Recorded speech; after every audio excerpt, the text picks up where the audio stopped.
Sean bienvenidos a la tercera sesión que tenemos sobre este tópico, sobre el tema de la OTAN en relación a Estados Unidos, Occidente, Rusia, el impacto que esto tiene sobre Venezuela, Georgia, etcétera, diversos países, pues, también en la región de América Latina en general.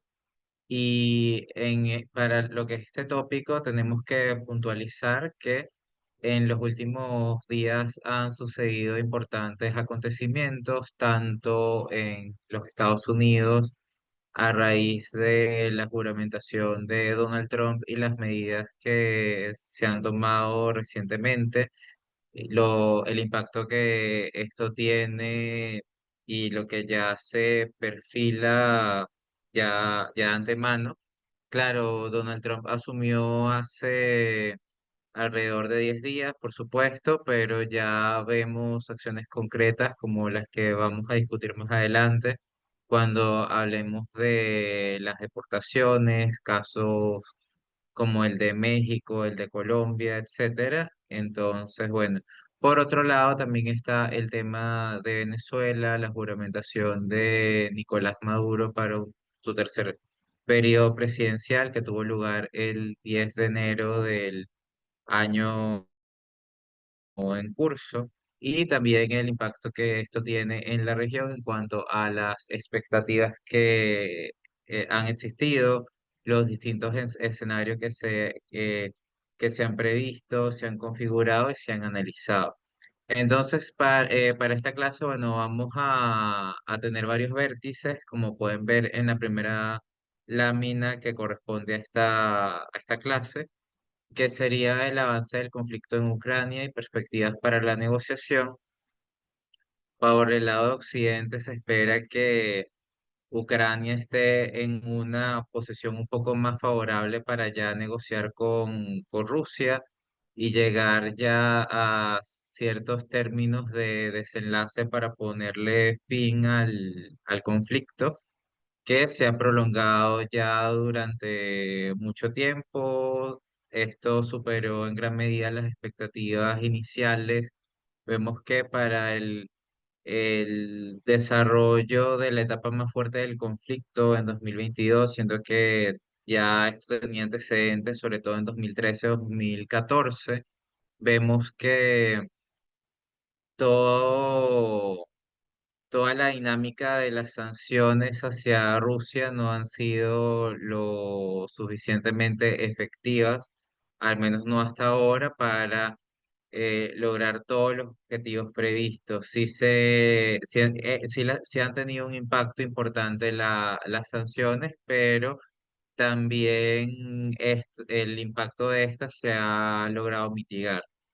En cuanto al nuevo periodo de la administración de Nicolás Maduro en Venezuela, pues existían bastantes expectativas sobre el tema de Edmundo González, si este iba a tomar o no posesión el 10 de enero, si iba a llegar o no a la ciudad de Caracas, lo cual pues no fue posible. Ya la región de alguna forma ha tomado cartas en el asunto en cuanto se perfila que Nicolás Maduro va a estar unos años más en el poder, probablemente, y esto pues tiene implicaciones en cuanto a la alineación estratégica que tienen los gobiernos de cierta izquierda digamos, con Venezuela. No toda la izquierda, vemos que hay diversos matices, por lo menos hay la izquierda que está más cercana a Gabriel Boric en Chile, que tienen, digamos, ciertas posturas que no se alinean con Cuba, Nicaragua, Venezuela, incluso chocan con Brasil y Colombia en ciertos puntos. Sobre el tema del posible gobierno paralelo en el exilio, esto se ha discutido bastante, se ha analizado. Si bien esto es un escenario que no, no se valora muy bien, primero porque está el antecedente de todo lo que había ocurrido con lo que fue el poder dual, Juan Guaidó, Nicolás Maduro, lo cual, digámoslo así, tuvo pobres resultados, no se alcanzó gran cosa y el hecho de que tantos gobiernos importantes le hayan dado tal apoyo a esa iniciativa y haya fracasado de tal forma, pues hace moderar las expectativas sobre un gobierno paralelo en el exilio. Otro tema que hay que evaluar con un gobierno paralelo en el exilio de Venezuela es que esto también tiene un enorme potencial de desgaste, sobre todo a partir de los 6 meses del año. Entonces, en la medida que ese gobierno paralelo en el exilio no pueda ver de alguna forma, m- a ver, no pueda materializar lo que aspira, lo que sea en lo interno, eso se va a desgastar y probablemente va a ser un fracaso y bueno. Ya hay un gran historial de fracasos en cuanto al manejo del tema de Venezuela por parte de los gobiernos occidentales. Entonces, se quiere manejar el tema con suma prudencia. Es decir, obviamente hay unos objetivos, existen unas metas claras, objetivos claros, primarios y también objetivos específicos y todo lo que se vaya a hacer en cuanto a la agenda debe tener como punto central que la idea es avanzar, no retroceder. Eso está claro. Me tomo un momento para revisar el chat. Bueno, veo que los mensajes en general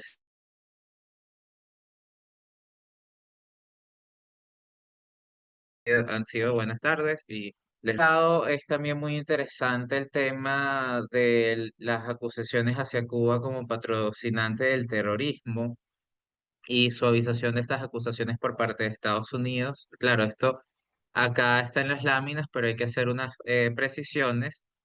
Esto se suavizó en los últimos días de la administración Biden, pero una de las primeras cosas que hizo Trump al llegar al poder fue echar para atrás todas estas medidas y muchas más. Entonces, acá tenemos que hay un escenario muy interesante, un equilibrio de poder en América Latina que también hay que analizarlo en relación al equilibrio de poder que hay en Eurasia. ¿Por qué tenemos que analizar esto y sobre todo en el contexto de lo que hablamos sobre Ucrania, por ejemplo? Miren, tenemos que ver algo, sobre todo en cuanto al papel de actores como Rusia, claro, y China China también juega un papel, por supuesto, pero si nos enfocamos en Rusia, tenemos que entender que este, una postura mucho más pragmática de América Latina se regía por unos principios que de 2022 para acá no son exactamente los mismos. Vemos que América Latina ahora tiene una prioridad para Rusia que antes no lo tenía. ¿Y por qué sucede esto? Pues en gran medida esto sucede por las sanciones y por el aislamiento que ve Rusia en Europa, la cual ha sido tradicionalmente el principal foco de su política exterior, de su diplomacia, de sus redes de contactos en las múltiples esferas, pues en lo político, lo económico, lo cultural, etcétera. Además, en el sentido de que lo europeo para Rusia tradicionalmente ha sido sinónimo como de algo ideal. Entonces,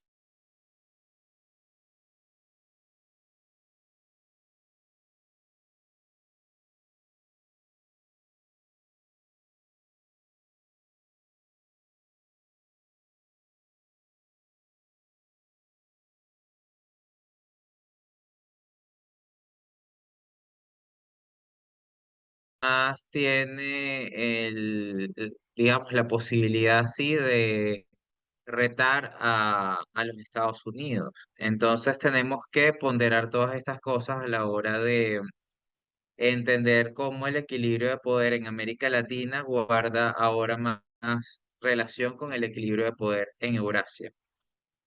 Y por otro lado, tenemos que ver que la reciente juramentación de Nicolás Maduro, de la que también estábamos hablando, con el reconocimiento, bien sea tácito o explícito, de diversos actores internacionales, tiene implicaciones profundas para la región. Vemos, por ejemplo, lo que está pasando en Colombia, cómo de alguna forma se cruzan las situaciones tanto de Colombia como de Venezuela, y en gran medida los proyectos políticos de unos actores en un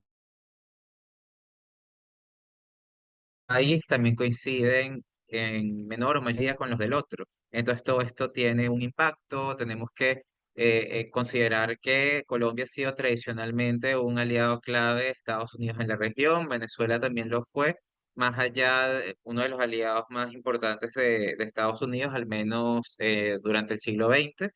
Más allá de que a partir de la llegada de Hugo Chávez al poder, estas relaciones se enfriaran y llegaran al estado de aislamiento y de no reconocimiento a nivel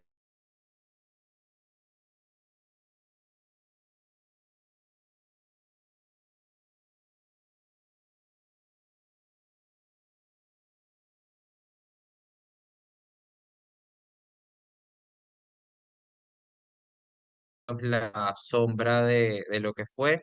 En lo social también hay diferencias en cuanto ha, ha habido una importante ola migratoria de venezolanos hacia los diversos países del mundo, no solo de América Latina, sino que los venezolanos que hasta 2012, 2013 eran un grupo étnico que no se conocía por ser un grupo, a ver, de migrantes, ahora sí lo son. Venezuela tradicional, al menos durante el siglo XX, fue un país de inmigrantes, pero a partir del siglo XXI también tiene ahora una cultura de inmigrantes que antes no había tenido.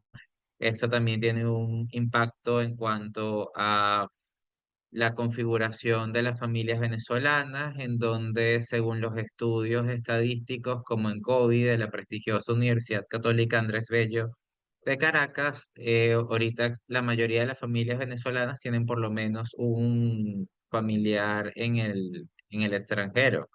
Esto no pasaba así hace 10, hace 15 años.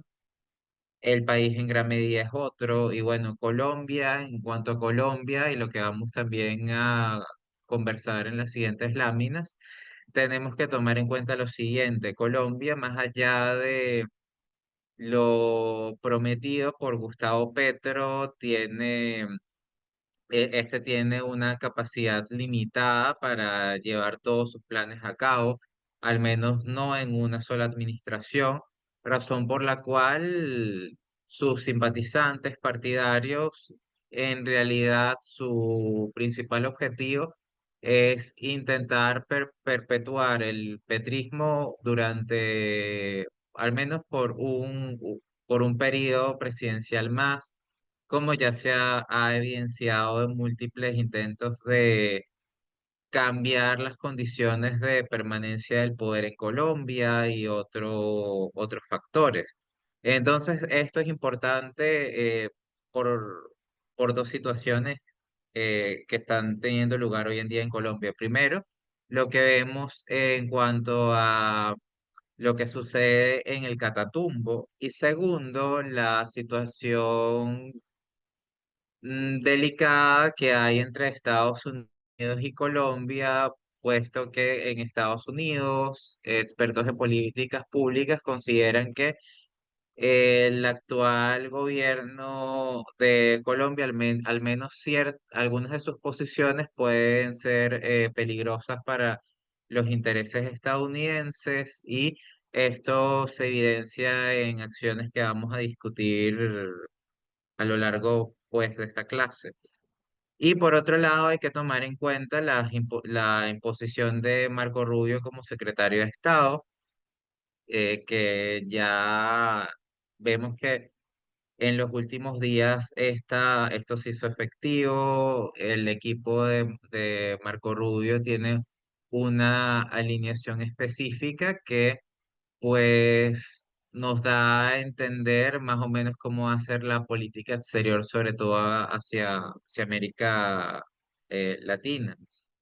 Y bueno, Donald Trump ya, a ver, en los pocos días que tiene en el cargo, vemos que ha emitido una serie de órdenes ejecutivas y ha tomado decisiones sumamente importantes, relevantes, significativas, incluso decidió revertir políticas anteriores y estableció nuevas directrices en tiempo récord. O sea, ahí podemos ver que el presidente Trump apenas asumió el cargo, firmó alrededor de 26 órdenes ejecutivas, derogó 67 órdenes de la era Biden.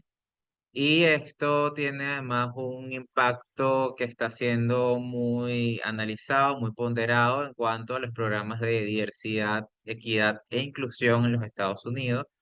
También concedió ciertos indultos. Todo esto tiene que ser contextualizado en lo que fueron los eventos conocidos como el ataque al Capitolio del día 6 de enero de 2021. Esto ha sido criticado pues porque algunas personas que han recibido estas medidas pues eh, estaban involucradas en actos violentos y tenían un alto grado en participación en los sucesos ocurridos que mm, desde el criterio de sectores progresistas que, a ver, se perciben lastimados, vulnerados por todo lo ocurrido, piensan que esto no es del todo justo, pues.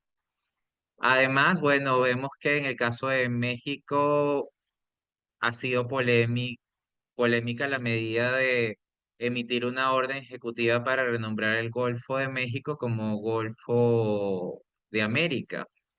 Vemos además que la presidenta de México, Claudia Sheinbaum, ha tenido posiciones firmes en cuanto a estas posturas de Donald Trump.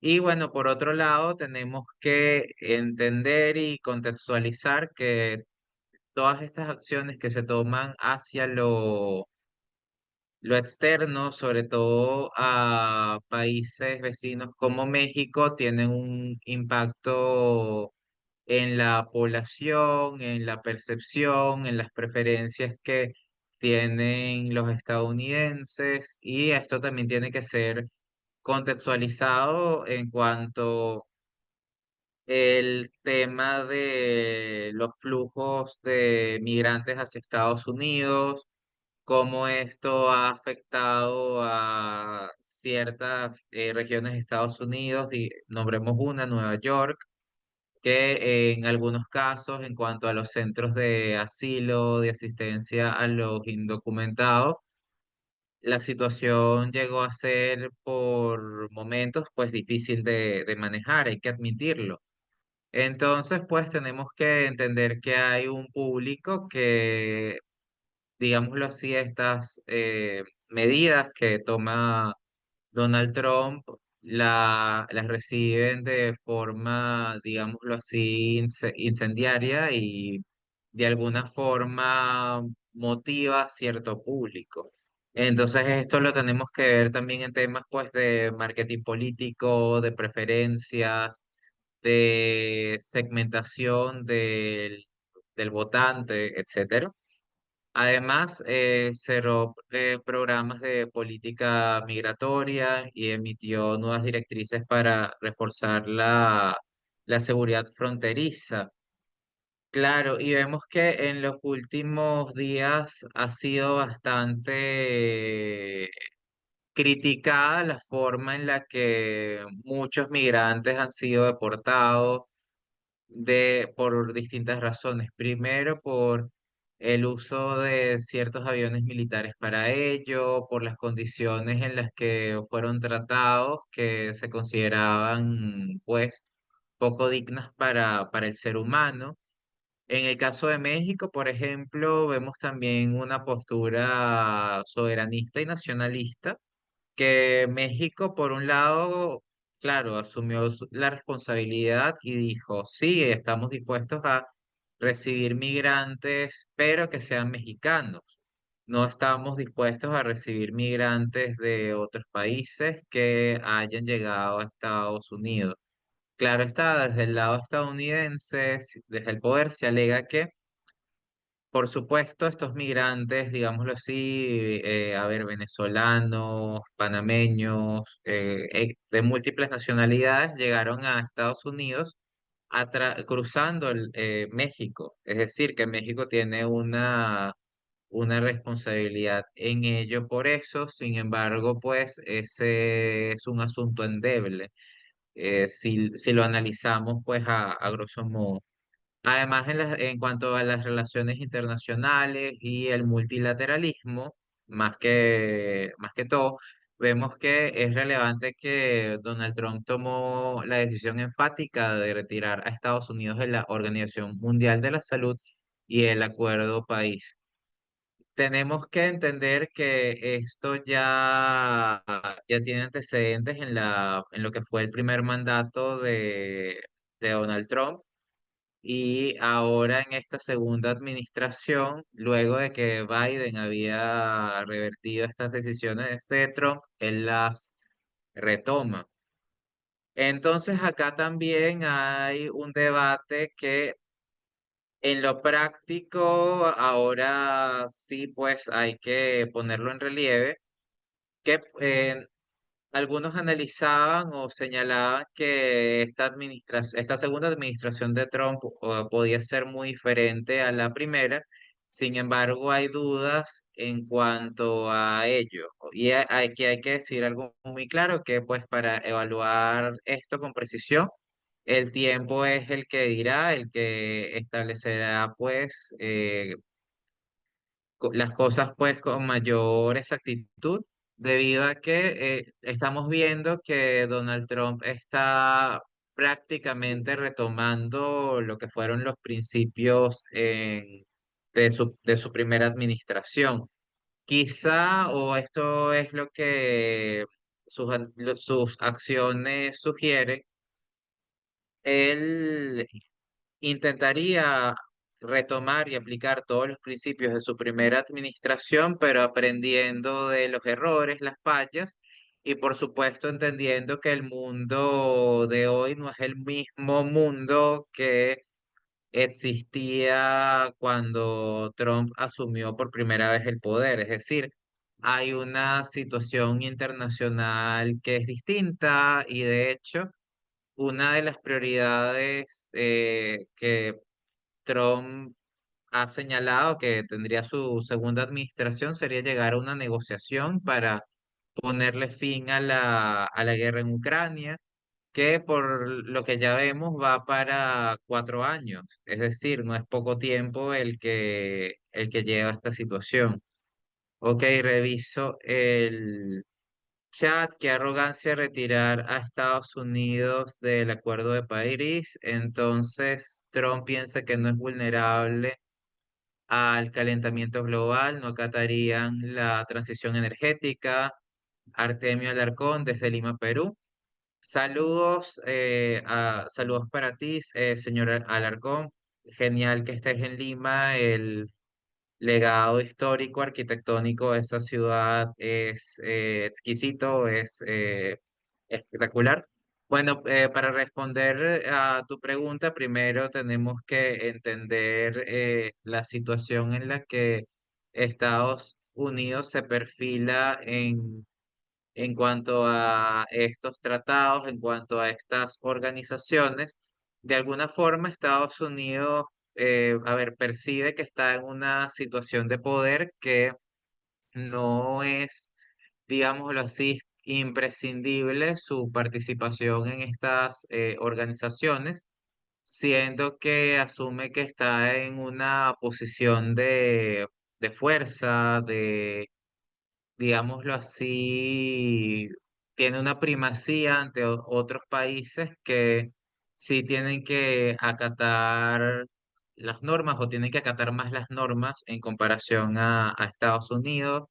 Hay de hecho pues una frase que los países poderosos hacen lo que quieren y los países menos poderosos hacen lo que pueden. Es decir, que hay una capacidad de imposición en cuanto a factores de poder que tienen las principales potencias. Y en este caso, Estados Unidos, no nada más viendo lo que está pasando con la Organización Mundial de la Salud y el Acuerdo de París, vemos que esta actitud es común con en muchas otras situaciones. Podemos también hablar de la posición de Estados Unidos con el Estatuto de Roma, por ejemplo.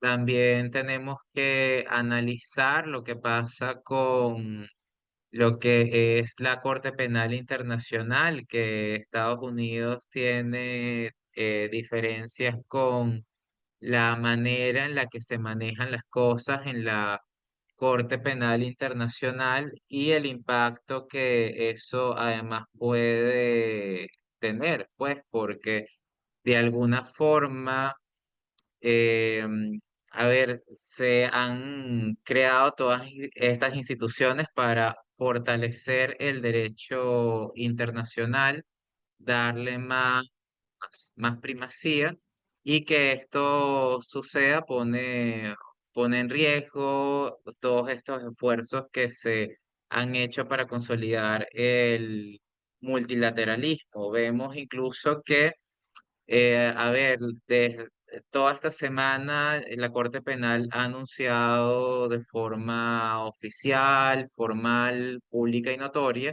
que se prepara para posibles acciones en su contra, impuestas por Donald Trump. Es decir, de hecho, la Corte Penal Internacional incluso ha dicho que teme posibles sanciones de Estados Unidos contra sus magistrados, contra la institución como tal, y de hecho ha dicho que esto pone también en peligro sus investigaciones. Ahí hay que contextualizar también lo que está pasando con Israel y también con Rusia, porque sabemos que hay investigaciones y procesos que la Corte Penal Internacional ha puesto en marcha en contra de Vladimir Putin, pero también en contra de Netanyahu. Entonces, todo esto lo tenemos que pues poner en contexto, y también ahí tenemos que analizar hasta qué punto estas medidas pueden traducirse en logros, pueden traducirse más bien en pérdidas para los Estados Unidos, puesto que el mundo de la política internacional tiene giros, tiene cambios, hay que ponerse pues al día con muchas cosas. Vemos que, claro, Estados Unidos tiene en estos momentos un estatus a nivel internacional que, eh, a ver, todavía no es superado por las superpotencias emergentes, hablemos de China, Rusia, por ejemplo, pero sí a mediano y largo plazo hay riesgos importantes. Sobre todo, bueno, y hablamos ya hace unos minutos de Marco Rubio, él ve un gran peligro en la consolidación de métodos de pago alternativos. En cuanto a lo económico, es en parte el sustento de las relaciones políticas, sociales, incluso culturales, y en la medida que se reduzca la capacidad de Estados Unidos de ejercer presión a través de sanciones, a través de incluso la sola existencia de esa capacidad de imposición de tales medidas coercitivas, pues esto que existan mecanismos de pago alternativos, que el dólar pueda dejar de ser tan esencial, no ahora, pero digámoslo así, en 10 años se percibe como una amenaza, pues, porque el poder de influencia de Estados Unidos a la hora de que gobiernos extranjeros tomen decisiones sería considerablemente menor. Y, por supuesto, ellos sienten que están a tiempo para tomar medidas que logren contrarrestar eso. Y en cuanto a la política comercial, vemos que amenazó con imponer aranceles a las importaciones de Canadá y México. Bueno, todavía esto está en, en discusión, está en análisis. También está las medidas tomadas por Trump en cuanto a la ciudadanía por nacimiento.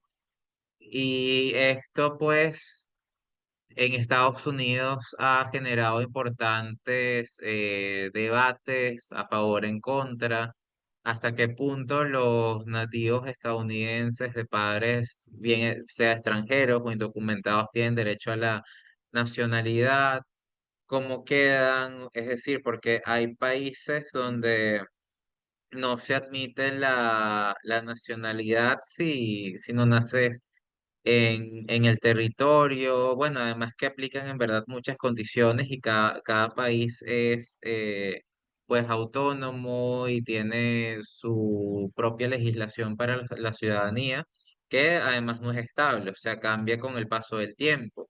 Y es también un hecho que existen personas que no tienen nacionalidad.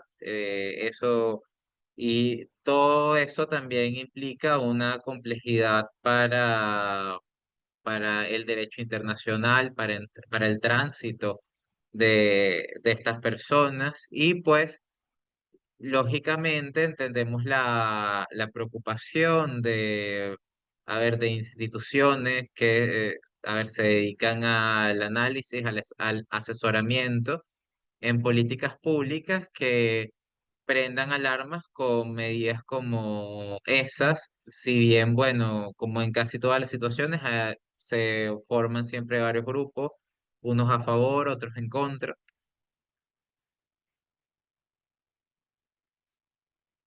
Ok, tenemos ya más o menos esto lo habíamos abordado.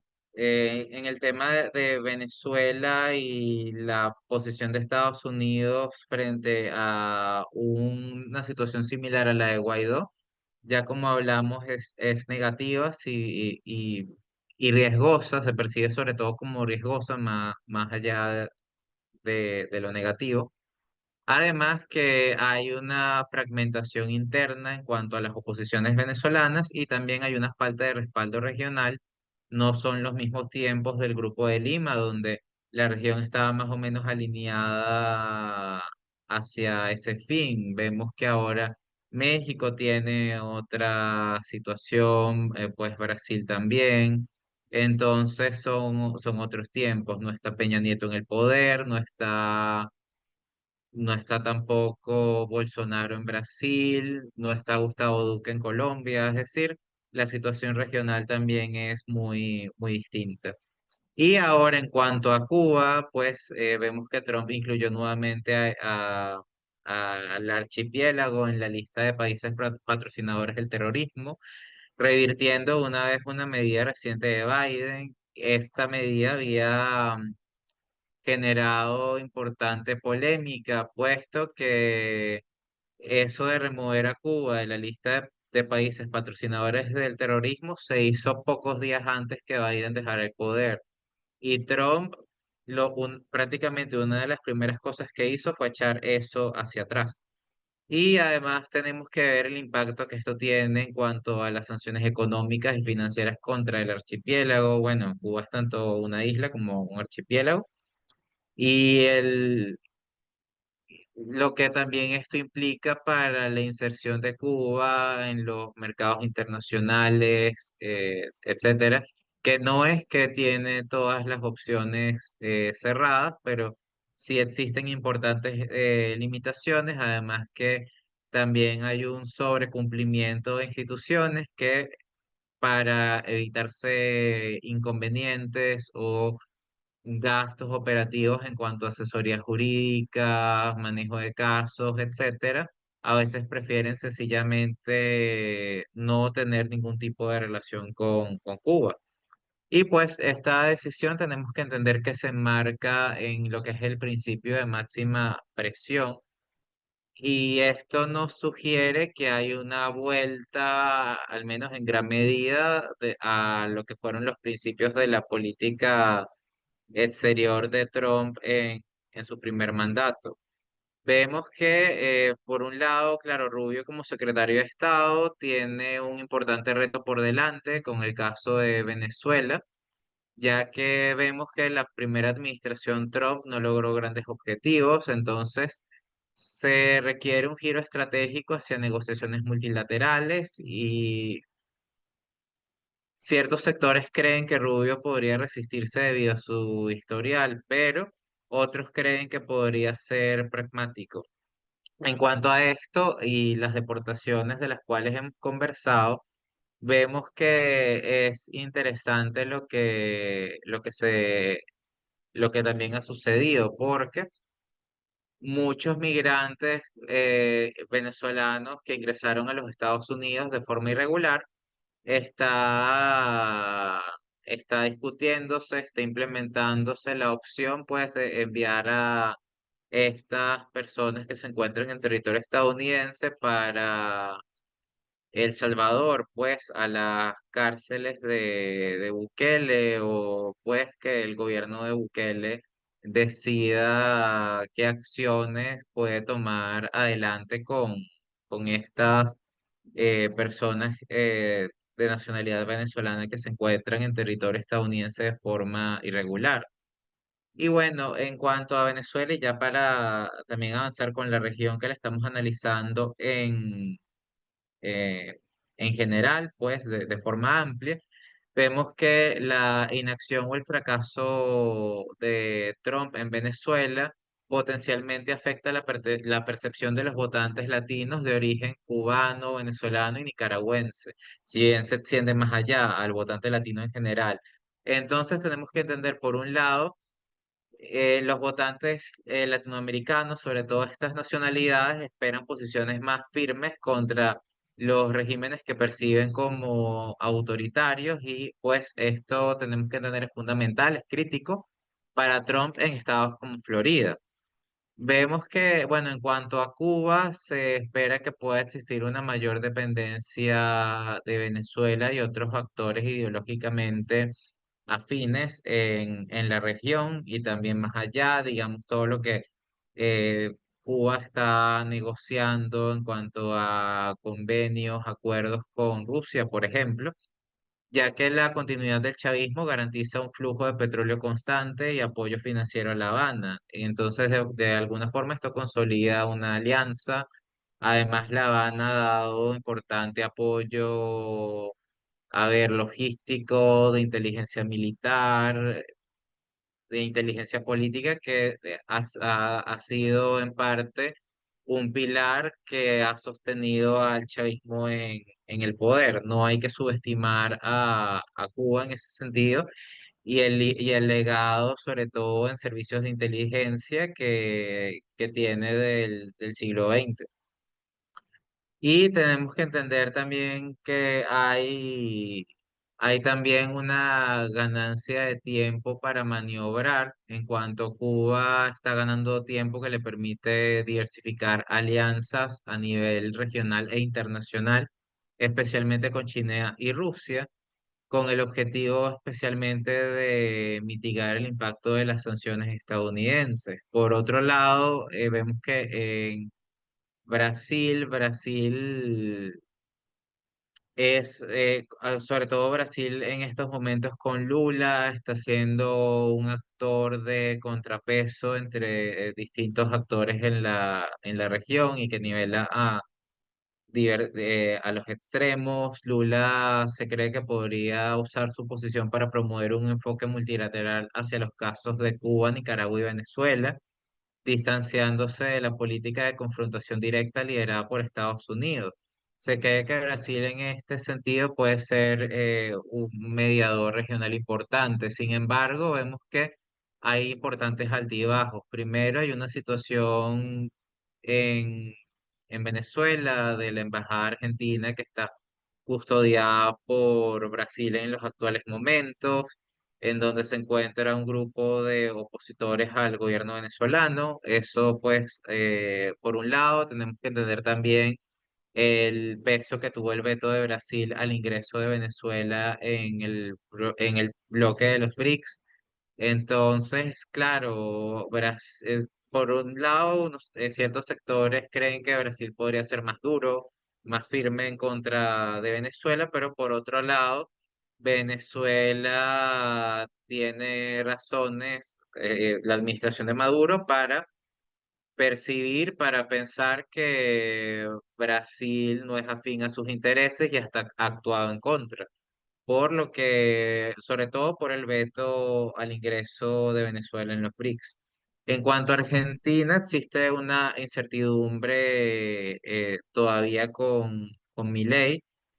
Se cree de todas formas que el pragmatismo económico podría limitar su margen de acción. Vemos que en cuanto al alineamiento en la región es uno de los aliados potenciales más fieles a Estados Unidos y bueno, a la administración Trump. De hecho, Milei fue uno de los principales invitados a la ceremonia de juramentación de Donald Trump, como pudimos ver. O sea, y esto pues se hizo siguiendo todos los protocolos de formalidad diplomática. Y también hay un tema interno en la Argentina en cuanto a los vínculos históricos del kirchnerismo con el chavismo. Todo esto es objeto de controversia. Tenemos además que entender, más allá del kirchnerismo, que el peronismo, tanto de izquierda como derecha, tiene impactos en cómo se manejan a ver, no solamente la política interna, sino también la política exterior de la Argentina. Y también tenemos que entender que en la Argentina el voto castigo es sumamente importante. Entonces, todo esto tiene que calibrarse muy bien porque de manejar mi ley mal las cosas puede resultar en un nuevo gobierno peronista en poco tiempo. Por otro lado, tenemos que ver que los indicadores de la Argentina muestran una importante mejoría. Si bien una de las principales críticas que venía de la oposición a Milei era que el país estaba sumido en el caos, en la pobreza, pero vemos que ya la economía argentina está mostrando los primeros signos de recuperación, de estabilización. Entonces, de mantenerse así y de tomarse medidas adecuadas, es probable que la percepción pública en cuanto a la gestión económica del gobierno de Milei pueda ser más favorable hacia el final del periodo, pero está por verse y son muchas cosas las que pueden suceder. Y bueno, Venezuela en cuanto a América Latina, vemos que tiene un efecto dominó en la región, ya que sirve como símbolo de resistencia para su grupo de aliados. Y bueno, principalmente Cuba y Nicaragua, pero vemos también que de alguna forma México, Colombia, incluso Brasil, no están tan lejos de Venezuela en ciertos aspectos. Y entonces vemos que Venezuela de alguna forma se vuelve un desafío, también todo lo que se intentó y las expectativas que existieron, sobre todo con el intento de poder dual a través de Juan Guaidó, las expectativas fueron muy altas, no, no se logró nada significativo, entonces eso crea un precedente en la política exterior de Estados Unidos hacia América Latina que es amargo, o si queremos suavizar un poco esa expresión, por lo menos es un precedente agridulce. Y la administración Trump, con o sin Marco Rubio como secretario de Estado, ya Marco Rubio pues está en funciones, a menos que en unos años se designe a otro secretario de Estado, incluso en esta misma administración Trump. vemos que él tendrá que reevaluar su política hacia América Latina. Y la razón principal es que más allá de las acciones que se tomen, lo importante es obtener resultados, porque, por supuesto, se puede actuar con firmeza. Esto hasta tiene un impacto en el votante latino que está en los Estados Unidos. Eso lo sabemos muy bien, pero los hechos hablan más duro que las palabras y si no hay resultados, eso también tiene un efecto de bola que es negativo hacia quienes intentaron resolver tal situación y fracasaron. Por otro lado, vemos que hay una creciente influencia de potencias como China y Rusia en el hemisferio occidental. China, esto ya estaba muy marcado, pero en el caso de Rusia vemos que la situación en Ucrania, como se dijo inicialmente, ha generado toda una situación nueva en la que Europa es desplazada como prioridad en muchos aspectos, siendo que Rusia tiene las puertas, no, si bien no cerradas, pero muy limitadas. Es decir, las puertas están poco abiertas para Rusia en Europa y entonces América Latina es una prioridad más grande, pero por el contexto. Y por supuesto, países como Venezuela, en donde la posición, sobre todo con el antiguo embajador Sayemsky, era más pragmática, era más equilibrada, era menos invasiva en cuanto a lo que sucedía interno y al equilibrio de fuerzas políticas venezolanas, vemos que ahora esto es distinto, sobre todo con el nuevo embajador Sergei Melik Bagdasarov. Él tiene además tiene una formación latinoamericanista y le da una importancia al proceso histórico venezolano y lo vive apasionadamente. Eso pues no se veía antes y que el hecho de que hayan seleccionado a una persona con ese perfil como embajadora a Venezuela y las acciones que éste ha tomado, dice mucho de lo que Rusia espera ahora en América Latina, sobre todo en los países más cercanos y quienes han tenido posiciones de apoyo más firmes hacia Rusia en este contexto de la guerra en Ucrania.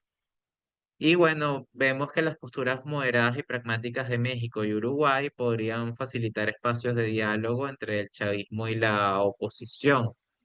En cierto modo, vemos que México, más allá de su pragmatismo, tiene de todas formas más coincidencia ideológica que otros pues, gobiernos de la región. Creo que es una cuestión de evaluar bien cómo podría ser el proceso de selección del mediador más neutral posible, qué criterios se toman, etcétera. Pero claro, otra cosa que hay que evaluar de México es el poder regional que tiene y la importancia a nivel diplomático, económico y político de ese país que, bueno, más allá de las coincidencias o no en lo ideológico, pues el peso diplomático de México es muy importante y en la región, sobre todo en América Latina y también en América del Norte es notable. Pues vemos además que lo que sucede con Cuba, Nicaragua y Venezuela, el tema también es que pone en evidencia el declive de la influencia estadounidense frente a los bloques multipolares y entonces es necesario más pragmatismo. En esto vemos además un comentario del senador republicano Bernie Moreno. Claro, ocurrió días antes de la juramentación tanto de Maduro y luego de la juramentación de Trump, que este senador republicano dijo que podría existir una relación de trabajo entre la administración de Donald Trump y Nicolás Maduro, y esto pues generó importantes polémicas, sobre todo en cuanto a las dinámicas que podrían desarrollarse entre ambos líderes.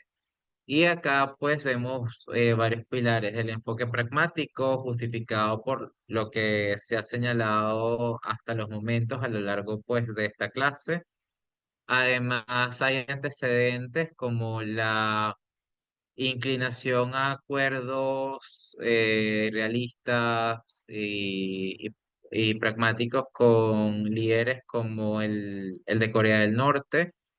Y esto pues deja interrogantes sobre cómo podría manejarse o no la situación con las principales prioridades a resolver, que digamos son Cuba, Nicaragua, Venezuela y bueno, también ahora Colombia. Pero vemos que también está en otro lado la migración como prioridad política interna, sobre todo la crisis migratoria venezolana ha llegado a afectar directamente. Ya.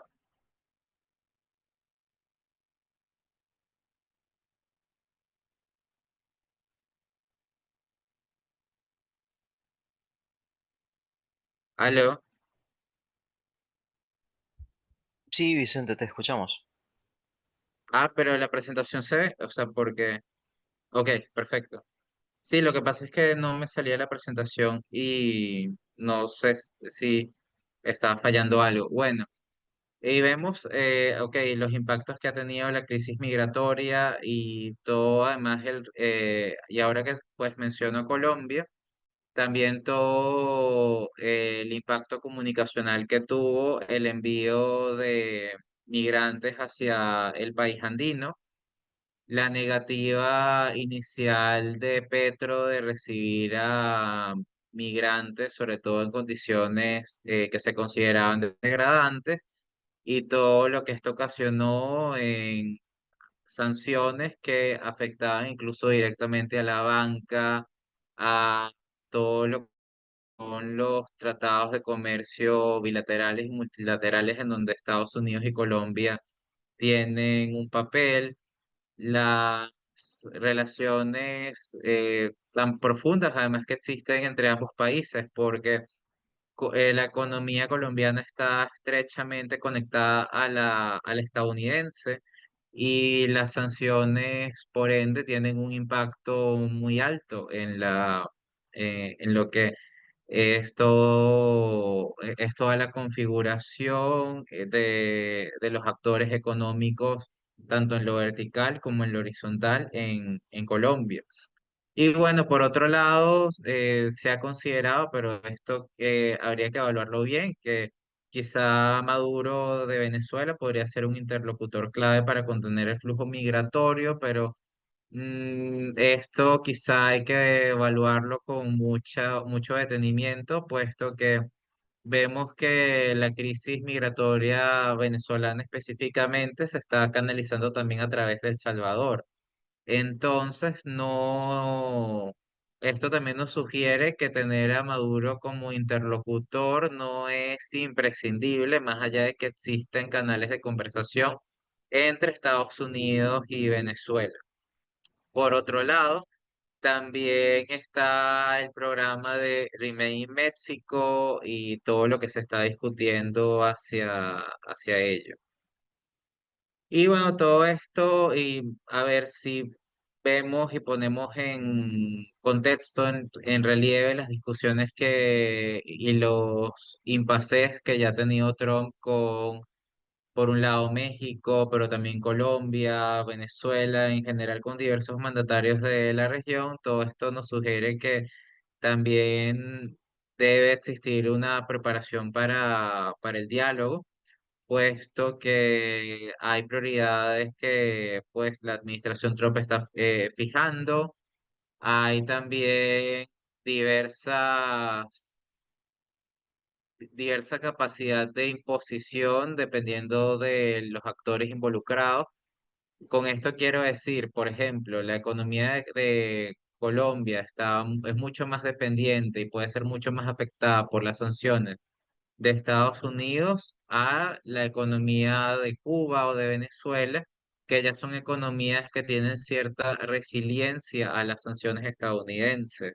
Todo esto lo tenemos que evaluar y también desde los gobiernos latinoamericanos ven y entienden que el peso que puede tener que Trump de un día para el otro anuncie sanciones. Vemos lo que pasó con el gobierno Petro, que decidió moderar su postura una vez Trump anunció estas sanciones tan fuertes hacia Colombia, y sobre todo la sociedad empresarial colombiana pues tembló al ver los impactos que eso iba a tener de forma prácticamente inmediata, y no digamos ya lo que eso iba a ocasionar a mediano plazo. Y además tenemos que entender en Colombia el tema además electoral que viene en poco tiempo, que la izquierda desea buscar mecanismos para seguir en el poder. Entonces, lógicamente, no quiere tampoco tener un escenario en donde se vea a la izquierda tan debilitada en la opinión pública. Entonces, bueno, por un lado, Petro se mantiene firme, mira, en que el trato hacia los migrantes colombianos debe ser lo más digno posible, pero por otro lado, también en la percepción del colombiano, en la opinión pública colombiana, se ve que Petro al final cedió en ciertas cosas. Pero en cuestión del análisis de factores de poder, también era lo que le tocaba en función de sus propios intereses, tanto personales, grupales y de su grupo político. Bueno, ya con esto, ya creo que nos podemos ir preparando para la ronda de preguntas, siendo que ya faltan 2 minutos para las 5 p.m. Podemos dar unos minutos. Voy de todas formas a ver el chat.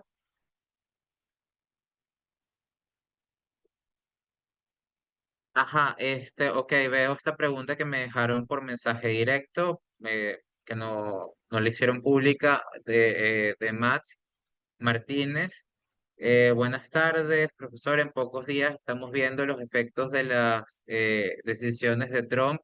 ¿Podrá América Latina hacer frente a estas? Bueno, es una excelente pregunta. La verdad, pues es que sí.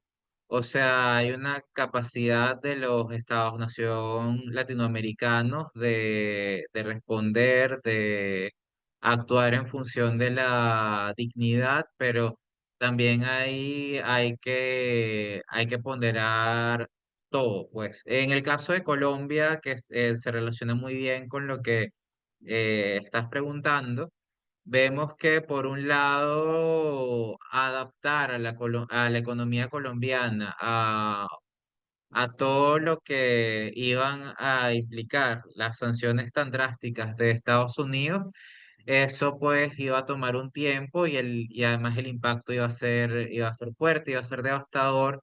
Además también el tema es hacer llegar esto en términos comunicacionales a la población, que lo entienda, porque la población colombiana, al sentir que el gobierno Petro le ocasiona más problemas que otra cosa, sencillamente en las elecciones, es probable que vote hacia el otro bando, porque lo que percibe o ve más tangible es que Petro, por el debilitamiento de las relaciones con Estados Unidos, significa, digámoslo así, un descenso en la calidad de vida, en los ingresos. Vemos que el dólar en Colombia se disparó a 7.000 pesos colombianos por dólar cuando hicieron el anuncio de las sanciones. Antes de que, claro, Petro modulara su postura y luego la Casa Blanca echara para atrás estas sanciones. Pero bueno, y en cuanto a lo que me comentas de cómo podrá América Latina hacer frente a estas medidas, primero tenemos que, o sea, ser realistas en el sentido de que, a ver, Estados Unidos tiene una primacía todavía en el orden internacional que es difícil de vencer. Eso por un lado. Segundo, tenemos que considerar la cercanía que tiene Estados Unidos a ver, para los mercados latinoamericanos, que no es lo mismo negociar en términos de traslados, e incluso no nada más traslados, lo que es la logística, sino también el tiempo de llevar mercancías de, digámoslo así, de Colombia, de, de la Argentina, de Venezuela, a lugares como Rusia y China, que están mucho más lejos que Estados Unidos. Ahí hay una ventaja geográfica dentro de todo que resulta natural a que ciertos sectores quieren estar más cerca de Estados Unidos. Y por otro lado, pues tenemos que ver que del lado de los sectores de izquierda más dignos, más firmes, sobre todo vi el mensaje a través de ciertos sectores mexicanos hacia Colombia. Ellos decían muy claramente, mira, que el café colombiano desde China han querido posicionarlo mucho mejor. Y de alguna forma todo esto que está haciendo Trump de haberse concretado, le abría las puertas a China en Colombia, para que China tuviera una posición más importante en el mercado colombiano y por supuesto, claro, en la medida también que el actual sistema financiero lo permita, porque también China se cuida mucho pues de las sanciones estadounidenses. Un ejemplo lo tenemos con Rusia, que más allá de la importancia de la relación estratégica con Rusia, sobre todo la banca tomó ciertos límites a la hora de relacionarse demasiado con Rusia, incluso las tarjetas chinas Union Pay dejaron de funcionar y dejaron de ser emitidas para el mercado ruso. Entonces también tenemos que considerar todos estos factores, todas estas variables a la hora de entender las decisiones que toman los gobiernos. Y bueno, ya para cerrar la clase, les dejo también esta observación que, a ver, una administración, un gobierno suele durar entre 4 y 6 años, dependiendo del país, y muchos proyectos, más allá de ser de una administración, incluso son proyectos de Estado. Esto a veces no es de fácil entendimiento y la población lo que ve es, ¿estamos bien o estamos mal? No siempre percibimos que hay una continuidad, sobre todo a políticas, a medidas que se tomaron en el pasado y los resultados se ven posteriormente. Y pues los gobiernos hacen el esfuerzo de ser pragmáticos por esa razón, porque no nada más tienen que avanzar en sus intereses, pero también tienen que tener las mejores condiciones de gobernabilidad para no perder el poder, para tener cierta estabilidad hacia los grupos que representan en menor o mayor medida. Entonces, todo esto lo tenemos que considerar porque gobernabilidad y gobernanza son sumamente importantes para entender las acciones y las políticas que toman los gobiernos tanto de América Latina como en Estados Unidos, Canadá, el resto del bloque de Occidente, también Rusia, China. O sea, esto es importantísimo, la gobernabilidad sobre todo. Leo ya para cerrar el comentario de Herminda Pacheco. Buenas tardes, profesor Quintero. Muy excelente cómo expone la situación política internacional. Una pregunta. Según su análisis, ¿cómo ve a corto plazo la situación de Honduras? Interesantísima tu pregunta y ahí creo que hay también que ver todo lo que puede significar a ver, hace un día aproximadamente, vemos que Honduras convocó a una cumbre urgente de la CELAC sobre la migración, justo en medio de las tensiones diplomáticas tan graves existentes entre Estados Unidos y Colombia, sobre todo por la deportación de migrantes. Entonces también hay que ver el impacto que puede tener Honduras en la CELAC como una región en donde actores de gran peso como México ahorita están mucho más inclinados hacia la izquierda. Y también tenemos que ver cómo esto puede ser interpretado y percibido en Estados Unidos, que idealmente buscaría que, a ver, que sea, digámoslo así, que Honduras sea más un puente de conciliación, y Honduras no se vuelva un obstáculo para los intereses estadounidenses en América Latina. Bueno, ya con esto damos por concluida la clase y para la siguiente clase vamos sobre todo a enfocarnos en la USAID, el tema de la USAID en lo que es la administración Trump, porque ya se está viendo que los planes de apoyo a ciertos proyectos internacionales en ciertos países y regiones van a recibir menos financiamiento, cuál es la justificación, cuáles son los plazos, todo eso lo vamos a ver en relación también a otras potencias que están involucradas y que critican esto. Vemos además que desde Rusia en la última semana hay críticas muy fuertes hacia el rol que Estados Unidos tiene a través de las ONGs.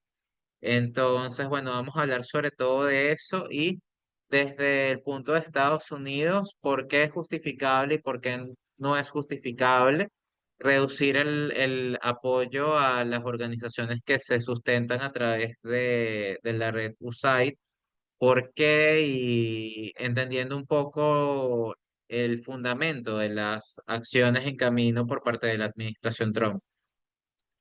Entonces, nada, les deseo una excelente tarde, mis mejores deseos para ustedes. Nos vemos ya la próxima vez y un abrazo para todos.